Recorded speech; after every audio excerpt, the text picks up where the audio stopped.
अस्सलाम वालेकुम। आपको ख़बर देते हैं गुजरांवाला का इलाका तहसील कामोके में रहमत कॉलोनी सादों के सीवरेज के नाकस निज़ाम ने आवाम की ज़िंदगी अजीरन बना दी। गुज़श्ता कई दिनों से इलाके में सीवरेज का गंदा पानी घरों में दाखिल होना शुरू हो गया, जिसके बायस न सिर्फ बदबू फैल रही है बल्कि बच्चे और बुज़ुर्ग मुख्तलिफ़ किस्म की बीमारियों से दो चार हो रहे हैं।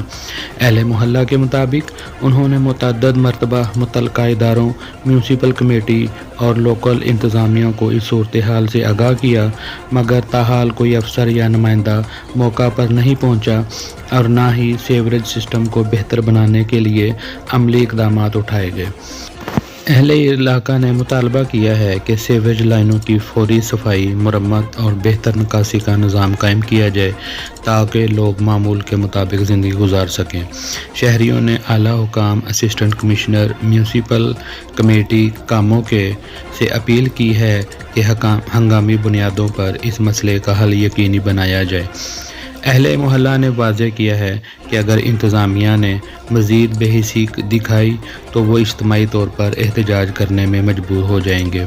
ये खबर आपको दे रहे हैं रहमत कॉलोनी सादों की, जहां पर सीवरेज का गंदा पानी घरों में दाखिल हो चुका है। अहले मोहल्ला इस हवाले से शदीद एहतजाज कर रहे हैं।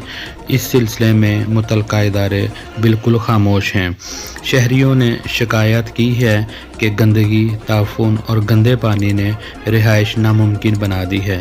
अहले इलाका ने वज़ीर आला पंजाब से भी अपील की है कि मुतल्लिक़ा इदारों को इस सीवरेज के निज़ाम को बेहतर बनाने की हदायत जारी की जाएँ।